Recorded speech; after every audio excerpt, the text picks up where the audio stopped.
Hi, everyone. Thank you for your patience as we're getting started today. Welcome to this month's MillerKnoll Design Perspective. Today, we are joined by Sol Camacho, the founder of RADDAR, an architecture firm based in Sao Paulo and Mexico City. Recently, MillerKnoll published an article called Light Strategies, Heavy Changes, where Sol highlights architecture as a tool for change. If you have not already read this article, we are going to pop the link into our chat for quick review for you today. But in the future, if you want to find it again, you can locate it at millerknoll.com. There's a tab called Insights. And in this tab, you will see this is where we publish our latest research, our articles, and even case studies. So it's a great resource for anything if you're looking for inspiration. So please check us out there. Today, Sol will discuss how repair, retrofit, and reuse can change the way we approach architecture, leading to a ripple effect that positively impacts the lives of people that interact with projects. She will illustrate how transforming obsolete or underused large structures through adaptive reuse can hold some of the most interesting creative possibilities for designers. We will be monitoring our chat throughout this conversation. You are welcome to add your thoughts, inspiration, and some of your questions or inquiries there. If it's appropriate, we will interject in between, but please know that we are holding time at the end of the session to have more of a chat discussion. So if we don't get to you throughout the program, we will do it at the end. At this time, Sol, I am going to turn this over to you to lead your conversation. Thank you so much, Jennifer, and everyone at the MillerKnoll team.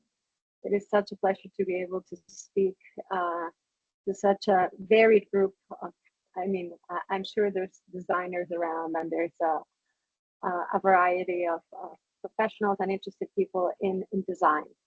I'm happy to share our view of design and share our most recent projects here in Sao Paulo, and really share what we think at our office, how we work, and how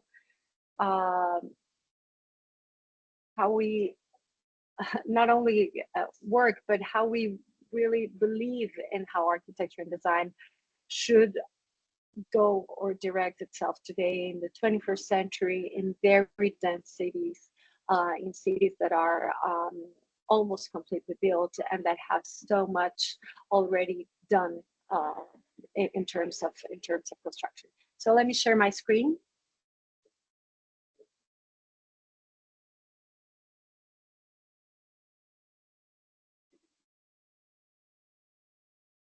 Okay, that works.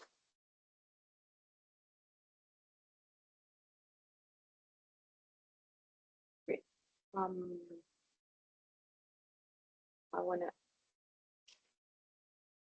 want to see everybody. Great. Okay, so I'm going to go ahead and as Jennifer was saying, we'll save some time for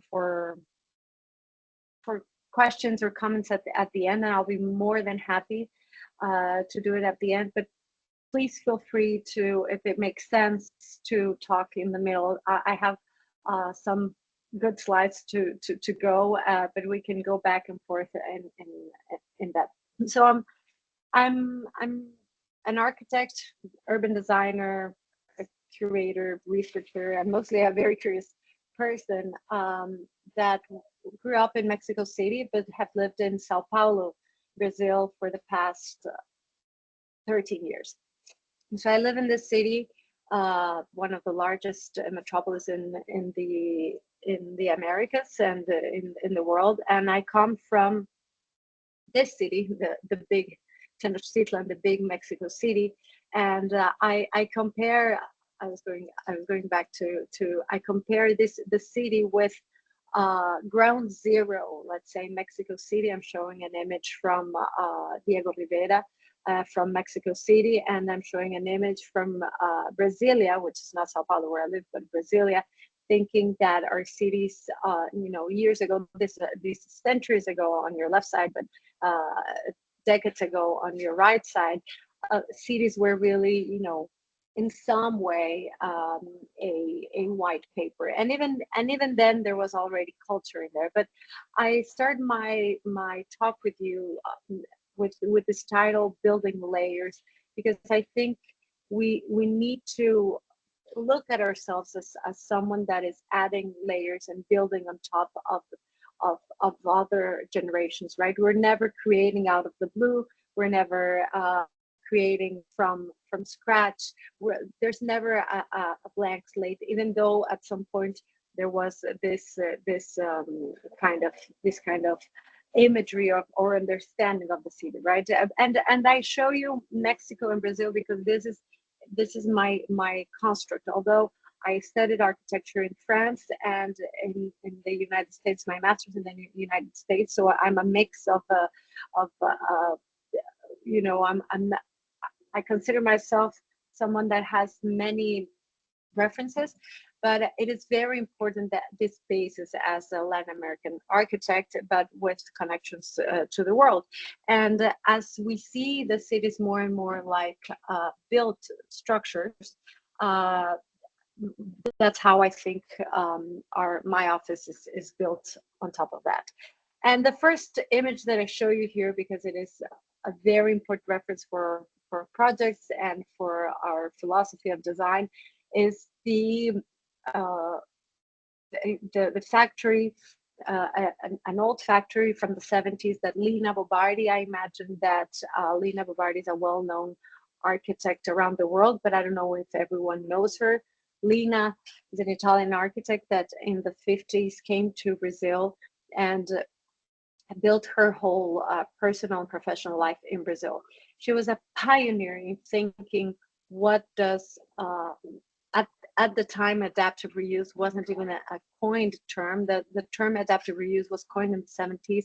This is at the same time that verb was coined, and there was very little talk, especially in terms of published articles about sustainability or anything related to an ecological practice or ecological related practice. It was really just a thought of what it meant to do a project in a building that already existed, what it meant to build on top of as layers, right? And so this is the very famous factory that she was given and that she transformed into this community center called Sesc Pompeia. This is the ultimate reference. I mean, for the people that know, it might be almost a cliche. For the people that do not know, and I don't know who's our audience, all of it, it's just an amazing discovery. It is an extremely vibrant and active community center that since the 70s, beginning of the 80s when it was opened, it's still one of the most interesting places in Sao Paulo. And Lina was given this idea of a factory to be demolished in order to create the community center. And she very quickly said, you know, it's not about heritage building, it's about our past. We can do things without demolishing everything. And this doesn't mean that we can't demolish or reconfigure, but it means how can we really build layers, right? So obviously I'm always going back to this idea of building layers and building layers, and Lina Bobardi's Sesc Pompeia is our biggest reference. And I'm showing this image from a Chicago construction site where you can see these layers, right? You can see the life, you can see the precedent owners or the precedent use that had this wall. And it is something that I really reflect on. So I'm showing you all of the references that I go back commonly in our daily life. And it is this idea that we build on top of someone else, right? We build on top of what has happened. There's this beautiful book by Flores and Prats, Spanish architects, that is called Dibujar sin borrar. That means drawing without erasing, which is such a beautiful and poetic phrase. It is what Lina did, right? I mean, this is drawing without erasing. And that's what our cities are, right? Our cities since for centuries have been nothing else than palimpsests, right? This is a project by Lacatoni Vassal, the architects from France, the Pritzker Prize awarded architects that have been also building a career in in an architecture that's not an architecture of spectacle. It's an architecture of common structures. It's an architecture of understanding. It's an architecture of exactly what Flores and Fred say. It's an architecture of drawing without erasing. And I love this idea of the palimpsest as a concept, because sometimes when we draw without erasing doesn't mean that it always have to make sense the new use into the old you, in terms of what the transformation is. It's just another layer, another understanding of our 21st century, of our life, etc. So this idea of palimpsest is important, and it's obviously not new. And this is when this comes. The very old structure from Ahu that used to be a coliseum was occupied as housing at some point, right? Telling us that also the idea of adaptive reuse, and also the idea of building on top of the existing structure is nothing new. And so these are images that are quite significant for me. And of course, I grew up as a girl with an architect mom that showed me downtown Mexico City as a place that was always rethought, and it was thought and rethought and adapted and adjusted and built and revitalized. And the word revitalizing, rethinking, reimagining, reorganizing has always been part of my DNA as an architect, but also just as a citizen. As I grew up, my mom used to work inside the Palace of Fine Arts, so the large theater in Mexico City. And as a student, it really, as a student of architecture, it was a very important image in my life. And this palace was built, which is a theater. It's called Palace in Spanish, but it's not palace. It's a theater. It was built in the beginning of the century by one architect. Then the war interrupted it. A internal war interrupted it, and it was built by Adamo Boari, an Italian architect that was in Mexico, went back to Italy, and it was finished. This was how it's stated, and it was finished by another architect called Federico Mariscal with a completely different architecture. I mean, by the time Federico Mariscal needed to do the finishes and needed to finish the project, the times had changed. Now Art Deco was the vogue, and the geometry and the ideas and the materials. The moment wanted to express another completely very different thing from what the Italian Adamo Boari had imagined. And so this idea of layers is just part of architecture. It's not just some contemporary idea to have a more sustainable world. It's just how we act as human beings. And I think these are very strong examples and very strong cases that are always in my mind. And of course, this is my world, right? Mexico City and Sao Paulo, but it obviously relates to very important projects that have been done around the world. Some are very well known. If there are younger students, this might be new to some. If there are more experienced architects, these are very common. But the Musée d'Orsay obviously was a train station transformed into a museum. The old energy station transformed into a Tate in London. And so these are just examples that all came after Lina Bo Bardi. So that's also something that's quite radical, I think, in the thinking of Lina Bo Bardi's philosophy and work. And you'll understand more about Lina Bo Bardi because I worked as the director of her foundation for 10 years. And that's why I also mention her very frequently. So jumping back to Sao Paulo and a little bit into my work and the work that we have been doing at the office, this is the Copan building. It's a building designed and built by Oscar Niemeyer, of course, very well known around the world. This is a very special building for various reasons. But it was our first experience in terms of adapting. It had been 30 years abandoned, the ground floor, part of a large portion of its ground floor. And some 12 years ago, I was asked to rethink that ground floor, and it had been closed for more than 2 decades, and it had been many things before we found all kinds of um, interventions done, and it was really what might seem today a small intervention, but that was fundamental for us to understand what it meant to deal with heritage buildings, with modernism, with, because also I had grown thinking about adaptive reuse or even conservation from previous centuries. But today we are doing conservation of almost contemporary buildings, modernist buildings. And we transformed this place, thinking a little bit as a storefront, because that's what we had. And my office is called Research as Design and Design as Research. That means that we're very profoundly interested in the idea of research as a practice of design.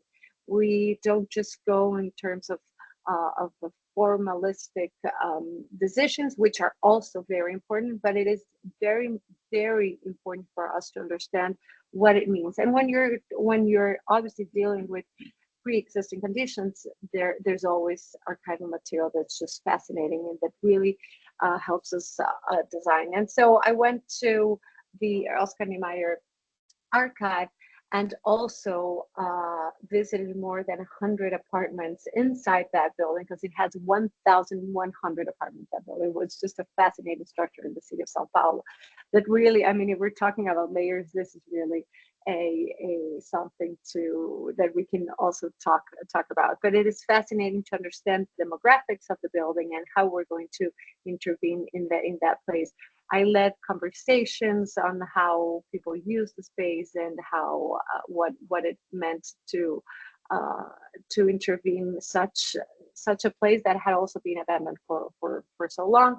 We transformed it into a restaurant. That's what was requested, but it was more than that in terms of what it reached and how it transformed the region and what it meant to touch upon a building that was obviously important for the city as a symbol. You can see that we changed completely the facade, and there was a lot of efforts trying to do nothing and everything at the same time. When David Chipperfield transformed the Neue National Gallery, he used to say as much Mies as possible, right? Mies van der Rohe. Here we try to say, as much Niemeyer as possible, right? So you touch, you do, you intervene, but with a lot of respect. So this was our first experience, and we also tried to push the idea of going outside and what it was a storefront. Jumping into another project, I worked 10 years in the Lina Bobardi's foundation at her glass house, very famous, called Casa de Vidro. She built in 1951 for herself and her husband, and was what was the first in a new modernist neighborhood. Modernist, I mean, because it was planned through the ideas of some of the Californian architects that were thinking on how to live in the 20th century. And this was the first project that Lina ever did while arriving to Brazil. And there's a lot to be read, and I'm not going to tell you about something that you might already know. I want to tell you more about what does it mean to build on top of legacy as well, right? Because when we build on top of layers, you build on top of existing buildings. But when we're building on top of heritage building or on top of legacy, that means a lot of articulation. That means a lot of talking. That means a lot of also having the human component. When you're touching things that have a lot of significance and a lot of meaning to other people, there's a lot of work that has to be done besides design, and I think that's something that's really great. So how to touch, how to design, even if it's an exhibition, because we did a lot of exhibitions, from exhibitions to bigger interventions here. So I just put these images because I think I wanted to show you the dynamics of what it meant to be there for 10 years, understanding who's around, right? Lena and Pietro lived there for 4 years, and it was very important for them, uh, not only as a space of living, but as a space of thought. And a lot of the intellectuals of the time passed through that house. The house was the origin and meaning for a lot of her work beyond the house, and you can tell how you can find things from Lena in the house. And I had the mission to curate the exhibitions and to manage the archive, and it was very delicate. That's why I'm putting all these images and how to talk about with right, who's there right now, who was there right now, what does it mean to build on top of layers and to build on top of legacy, because there was a real interest to have this place acquire meaning by not letting it be just a mausoleum, because I think that's a very important thing about building, even if it's from a museum or to a larger structure, is about how do we preserve or how do we transform, do we adapt without making these stones that are just museums. And so of course it was kind of shocking sometimes that we were completely emptying the house to bring a new artist, Sonia Gomez, an amazing woman that is a renowned Brazilian artist with pieces at international collections such as MoMA, Pompidou, etc.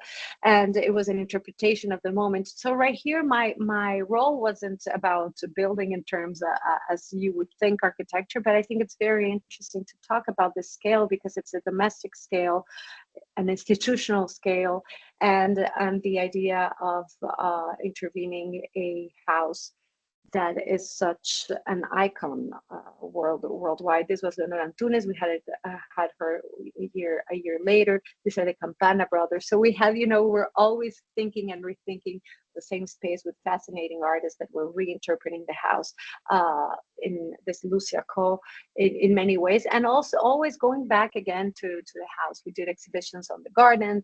And I had the opportunity to design a pavilion for summer activities, which was a temporary pavilion in order to receive a wider public, a public that was not only in users and visitors that were not only interested in architecture, but that were also interested in just, going to a house to have to a garden or to a space that talked about other relationships that was not specific to Lina Bobardi. So it was about expanding what their legacy could also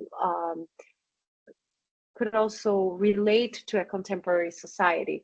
We had beautiful events during a couple of summers in this pavilion, and this was really important because we were able to have concerts for fundraising and talks for students, and have activities that we didn't usually have in the more institutional space. And this was an experience that was very strong in my recent career. And I've spoken about the Copan.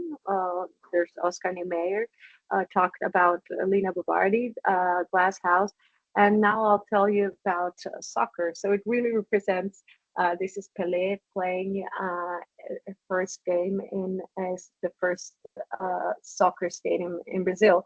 And these are the 3 projects that I've been working on in the past years, and they are quite full of meaning for the local context. You could even say for a wider public, but for the local context as well. So when we build on top of what has been built, it's not only about the brick and mortar, it's also about the meaning, also those layers, right, that come with the building.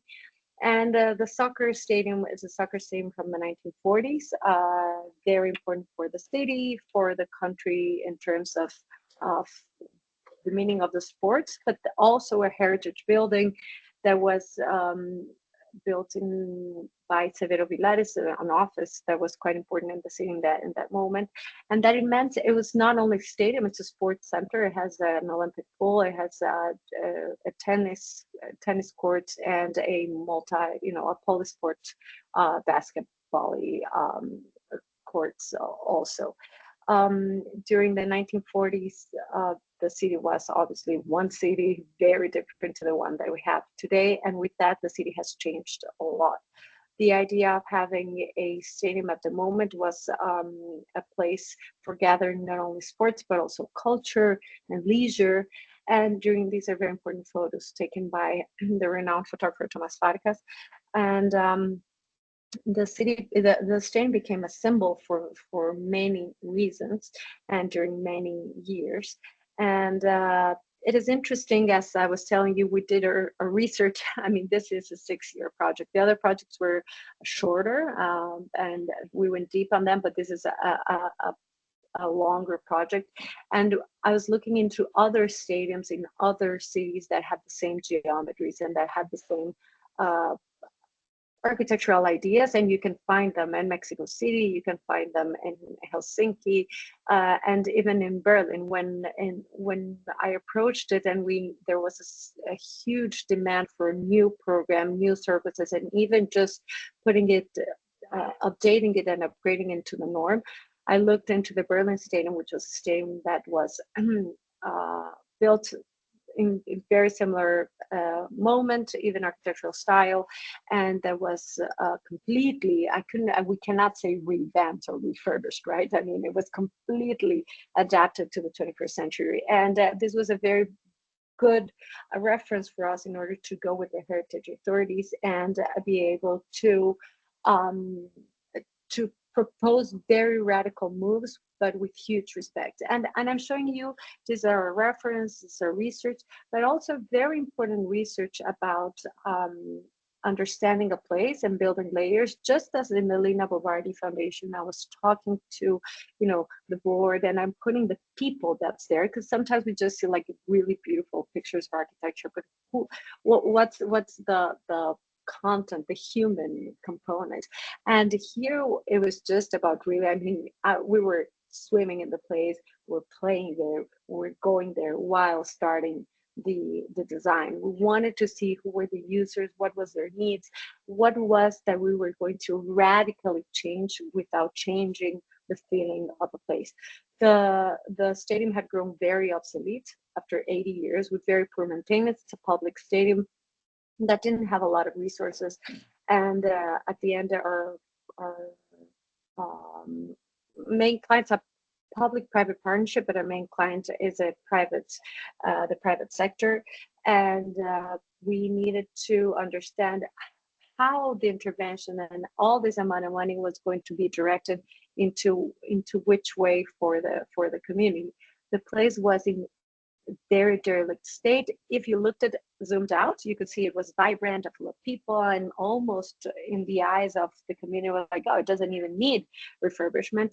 But as experts in technical analysis, the place really needed refurbishment in every possible layer of its building structures.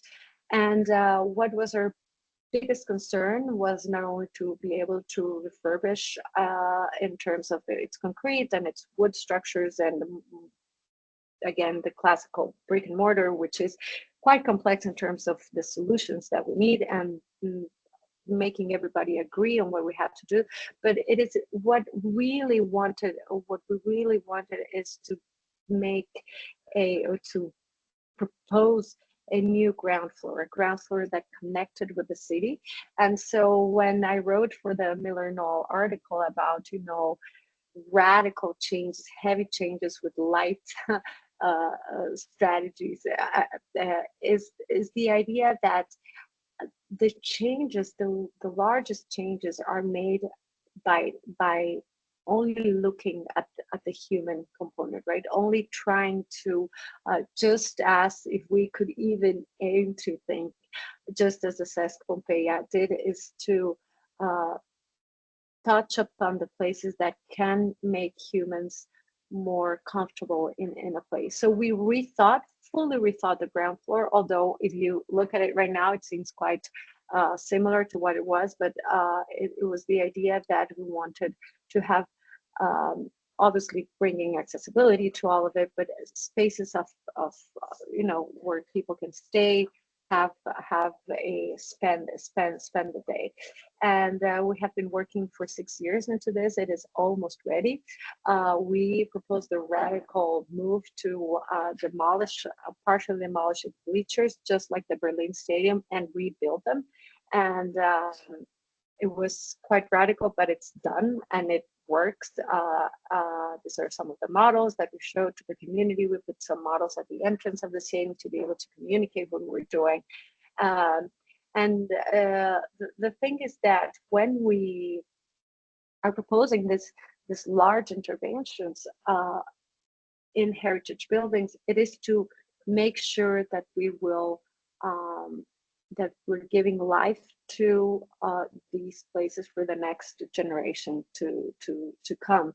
And to be honest, I think it is building on top of what has been built and re-signifying these places.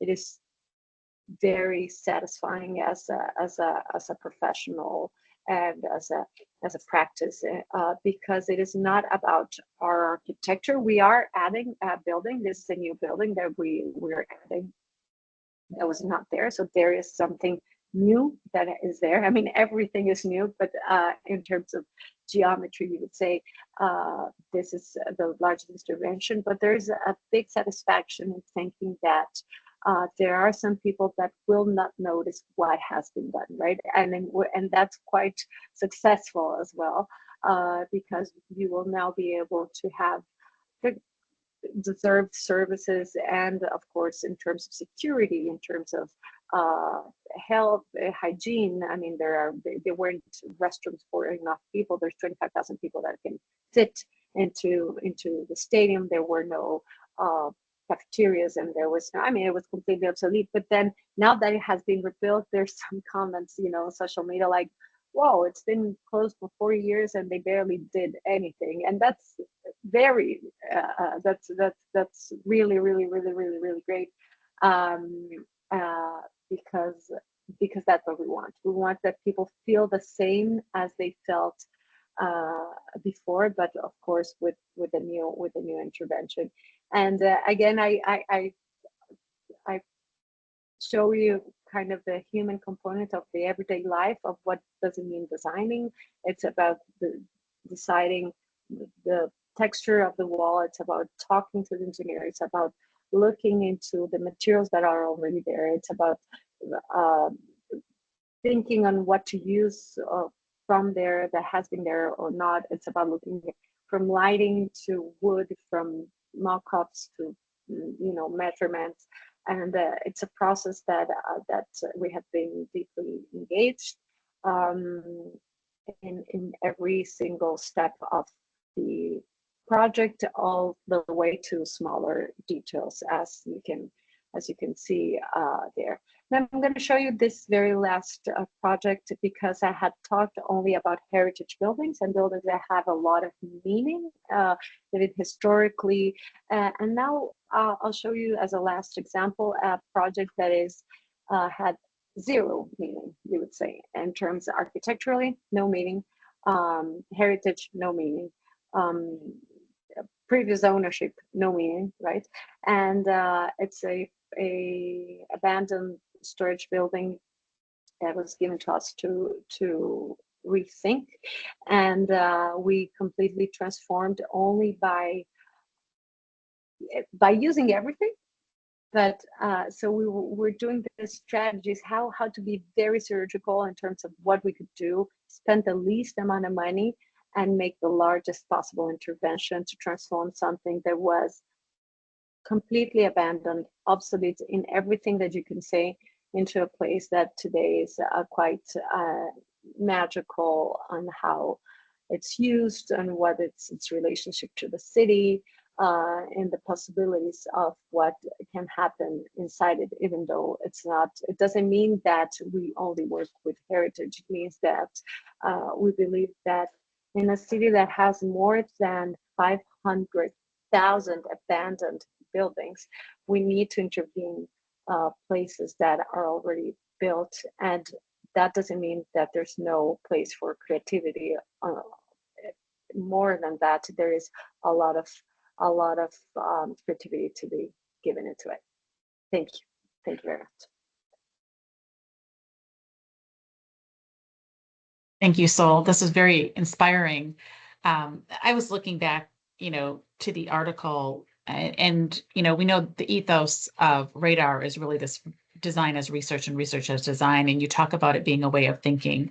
But you also mentioned in the article that it's also a way of surviving as an architect in Latin America because it is complex. It's a complex place to be working in.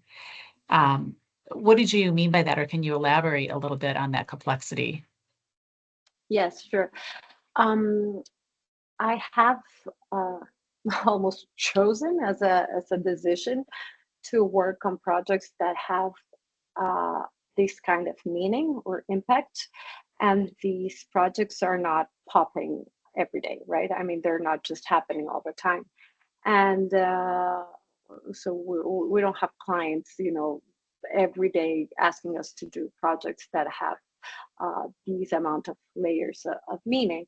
And so I always think that in between moments of having a client and doing your project, and not always having a commission, researching is the most valuable activity we can do, and we can keep on looking at things by that, and with that philosophy, I've been able to make a place that can also propose books. We've been editing and publishing books.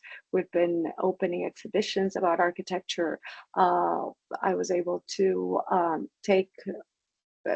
lead and create exhibitions like the Venice Biennale, or the projects in Chicago and exhibitions, work with art galleries. So it's kind of looking at creative ways to keep on being related and contributing to the practice through significant, to producing significant. Sometimes it doesn't have to be buildings, but it can be other things. So it is, when you don't have a commission all the time, research is a very valuable tool, and it has proven to be then not only a moment of reflection and a moment of filling in between the gaps, it then provides you with such an empowering in the way that when you are commissioned to do a project, you're really in a position that knows a lot about whatever you're about to start. And so it has been quite rewarding to bet on a strategy like this. Right. Does it make sense? It does. It does. And you mentioned a number of things in response in the last question about, books and exhibitions, because you also talk about design not existing in isolation, and that collaboration is really the key to driving some of those ideas. And so you mentioned a little bit about the exhibition. Is that what you meant by collaboration, or are there specific collaborators that inspire you, or that you're using unique processes to do this? No, I think, also, but I think it is about this kind of collaboration, and this is what I'm always showing. It is never the idea. I don't believe in the idea of like a genius author about the projects. I mean, it is just about the daily work and the daily crunches of collaborating with everyone around a common objective or a common goal. So it's this collaboration, and also collaboration with other architects, designers, or thinkers that, like the colleagues that I mentioned in the article, that we're not working together, but that we can sit down and share common ideas. So I have pushed in my academic part. So I teach at the Escola da Cidade, as a university here, to bring other people that have no relationship, you would say obvious relationship, to my work, just to be able to sit down and talk and share the complexities and challenges of for everyday life as professionals. But I mean, so it's that kind of collaboration. It's a collaboration inside the office, and it's the collaboration of the every day. So, you spoke a lot about this human connection and how that is really important. And we are surrounded by technology. And are there ways that technology can be incorporated to really foster those human encounters? But can you so I'm thinking on elaborating this idea of technology. But can you tell me a little bit, what would be the question? I was just thinking about how you've talked a lot about, people in space. You've, conducted, focus groups and exhibitions and things like that. But is there also ways when you're creating space, that you're thinking about, technology and that connection to humans as you're creating these architectural spaces, or relooking at that? Well, technology is a huge word. I mean, there's technology in, there's nothing that we do without technology today, I would say, right? I mean, there's absolutely nothing. Even our this beautiful conversation to our, I mean, we're very keen and very focused in doing physical models, for example, which are very physical, so zero digital, and they couldn't be done without technology today. There's there, I think we're very physical in terms of models, books, human meetings, human encounter. I mean, we're trying to push all the time for the most physical with all the digital. I mean, we could not have today the quality of encounters and the quality of physical results without the technology. So I'm not only all up for a lot of technology, but I'm trying to learn more and more, or push also my team to learn or to engage with as much technology as possible that can result in physicality, because space is only, is really can only be experienced in the physical, and encounters as much as possible, because the digital and technology are already there. So I think we're using it all the time. Everything, all the softwares, all the now AI renderings and photoshops and meetings, and even the technology that is being input in buildings like this. I mean, and in conservation. I mean, we want the house of Lena Duarte to look like the house from 1951. We couldn't do it without technology. So technology is a huge component, but I'm always thinking, as long as it has a very, touchy feeling. Wonderful. What's next? Is there anything you've got that you're working on next that you're able to share? You shared so many wonderful Yes, projects.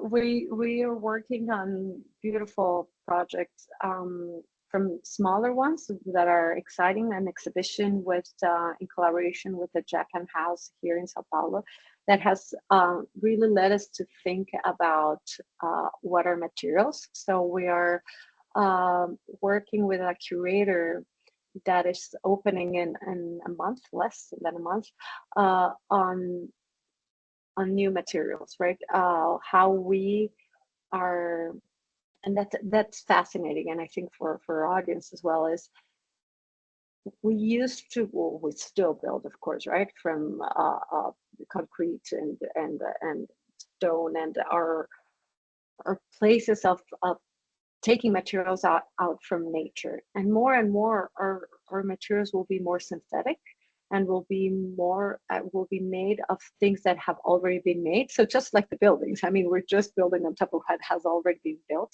So rethinking, crushing and remaking materials. And we are proposing a full exhibition design that is made out of crushed paper, and that looks like a cave from the future. And that's quite exciting, and we're very eager to show. And we're working in transforming an old convent into housing, now a convent from 1915 into housing for 2025. That's it's also one of our main projects right now. We're always excited about the next project, and of course the learnings from the previous projects are quite interesting. And in the article specifically, I wrote not only about my projects but the projects of my colleagues, because I think it's so interesting, and I have learned so much from my projects and from my colleagues, dear, sometimes friends or not necessarily, but on how they're building things. Like, it's not only about scrolling the Instagram. I think encounters like this one that you're promoting, where we really get designers to talk to you, about what they're doing, what they're thinking, are at the end quite useful, really. Well, thank you. I think you've left us with so much to be inspired about. And, if we want to follow you, if we want to find these new projects, should we go to RADDAR? Should we look at your website there? Or do you have an Instagram or a podcast or something that you do that we can follow your work and continue to be inspired? That's our new challenge. We need to do better our our social media and our website, and that's something that we're working on. We do have a website and a social media profile on Instagram, but it's something that we're so busy doing the things that I've been quite I've been ignoring how we communicate ourselves, and I think that's our next challenge. Thank you. Thank you so much. Thank you for this today. We really appreciate it. Thank you to everyone who tuned in. Please look for Design Perspectives coming in December, and we'll continue to feed good content to you. Remember, MillerKnoll.com under Insights is where you can find the article if you were not able to grab the link today. And thank you again. And you had many compliments here in the chat, and also that people were able to understand in multiple languages as well. So I wanted to share that with you. That's great. That's really great, and I'm very. It's great as a brand of I mean, the huge universe that you have, to be able to promote this kind of conversations that go beyond of what MillerKnoll is, but it's completely about it. I mean, it's right. It's all about quality in human encounters and design around it. So thank you, Jennifer. It's been such a pleasure. Thank you. Have a wonderful day, everyone, wherever you are today, too. joining us. Have a Thanks so much. wonderful. Bye-bye. Bye now.